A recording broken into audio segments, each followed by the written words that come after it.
Antman. Antman. Antman. Antman. Antman. Antman. Antman. Antman. Antman. Antman. Ant-Man proves that any hero, regardless of how big or small, is guaranteed to be friggin' awesome because Marvel. Despite being based on a lesser-known hero that not many people have heard of outside of the Marvel fandom, Ant-Man is by far easily one of Marvel's best movies so far.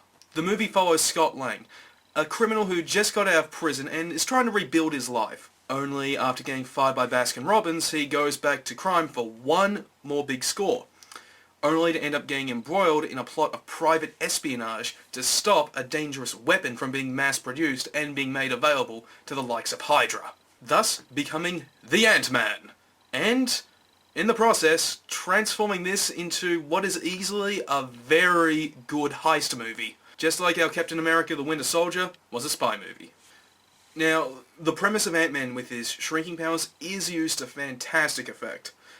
Seeing Scott shrink down in a very familiar setting, suddenly finding himself in a gigantic environment, almost alien, is just pure eye candy. And leads to some genuinely funny slapstick when Scott is still learning to use the Ant-Man suit. Believe it or not, this is actually some of the best humour Marvel has brought into its cinematic universe so far, and it constantly comes out to us in spades. Throughout the entirety of the movie, there isn't a scene where you won't laugh or be bored. The best highlight of the entire movie is the climactic fight with the villain, Yellow Jacket. It's hard not to love a fight scene that goes through so many normally mundane set pieces and turns them into both pure awesome and pure comedic gold. From a fight in a suitcase with an iPhone playing The Cure to Ant-Man leading a stampede of ants from a carpet, to the Yellow Jacket getting hit by a killer Thomas the Tank Engine. Oh, this fight is just amazing.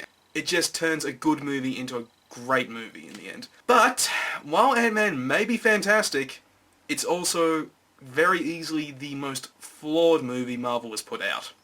The acting is good for the second and third act. During the first act, though, I really didn't get with the actors, at least not until the action started to ramp up when Scott got his hands on the Ant-Man suit. And despite there being no build-up or anything at all, the literal last minute of the movie, Scott and the lead female character get together romantically at the last minute. It just comes out of nowhere, like, why? And then there's the villain, the Yellow Jacket. You know, in all the other Marvel movies, we've actually seen the progression of the villains, we hear people talk about the villains, and we get a fairly three-dimensional idea about why they're doing what they're doing. Whereas in Ant-Man, we're literally just given a one-sentence explanation for why the villain is evil. Is because a chemical is screwing with his brain. No build-up, just one sentence saying that. And then there's also the smaller scale of the set pieces. It just makes the movie look cheap, like it was made for TV. Which isn't bad, but it makes the movie appear more cheap and low budget than it really is, at least until the shrinking powers kick in. With all that said, there's really nothing else like Ant-Man, Marvel movie or not. It's a new milestone for Marvel Pictures, and like Guardians of the Galaxy, another fuck you to Warner Brothers. You're not going to be disappointed.